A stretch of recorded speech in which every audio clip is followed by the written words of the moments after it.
শেষ মুহূর্তের ভিড় এড়াতে স্বজনদের সাথে ঈদ আনন্দ ভাগাভাগি করতে আগেভাগে রাজধানী ছাড়ছে মানুষ। সকাল থেকেই বৃষ্টি উপেক্ষা করে স্টেশনে এলেও নেই দৃশ্যমান কোনো ভোগান্তি। রেলওয়ে স্টেশনের প্রধান ফটক থেকে কয়েক স্তরে চেকিং এর মধ্য দিয়েই প্ল্যাটফর্মে প্রবেশের অনুমতি মিলছে যাত্রীদের। টিকিট না থাকলে গুনতেও হচ্ছে জরিমানা।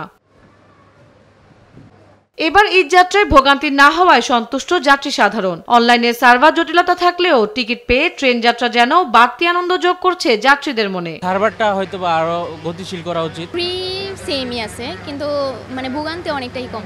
ভোগান্তিতে এবার অতটা পড়তে হয়নি। প্রতিবার যেমন দেখা যায় যে 2-1 মিনিটের ভিতরে টিকিট শেষ হয়ে যায়, কিন্তু এবার এতটা ভোগান্তি পড়তে হয়নি। টিকিটটা আমরা পেয়েছি, অনুভূতি খুবই ভালো। অনুভূতিটা অন্যরকম, আগে থেকে টিকিট কাটছে অনলাইনের জন্য আর কি, ঝামেলা হয়নি আমাদের।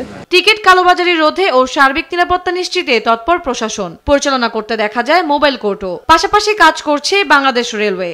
মানুষ যেন হয়রানির শিকার না হয় সেই লক্ষ্যে আমরা প্রতিনিয়ত মোবাইল কোর্ট করে যাচ্ছি। আর আমাদের এই অভিযান অব্যাহত থাকবে। আর আপনাদেরও যদি এরকম মনে হয় কোন কোন জায়গায় এরকম অনিয়ম হচ্ছে, আপনারা আমাদের তথ্য দিবেন।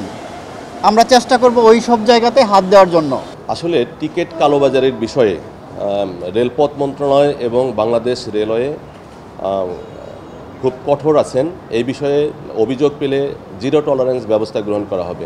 ঈদ যাত্রায় সারাদিনে বিভিন্ন গন্তব্যে ছেড়ে যায় 31 জোড়া ট্রেন। এদিকে দূরপাল্লার বাস কাউন্টারগুলোতে নেই তেমন যাত্রীর চাপ। টিকিট বিক্রেতারা বলছেন অন্যবারের তুলনায় এবার অগ্রিম টিকিট বিক্রি কমেছে। অ্যাডভান্স যে সেলটা থাকবে ওইটা একদমই নেই, টোটালি অফ। যেমন আমরা এক্সট্রা শিডিউলটা আমরা যেটা প্রয়োগ করতাম, এই বছর আমরা সেরকম ভাবে পাচ্ছি না। ঈদ উল ফিতরের মতো এই ঈদেও স্বস্তির যাত্রা হবে বলছেন যাত্রী ও পরিবহন সংশ্লিষ্টরা। তন্দ্রা তারুণ্য, দেশ টিভি, ঢাকা।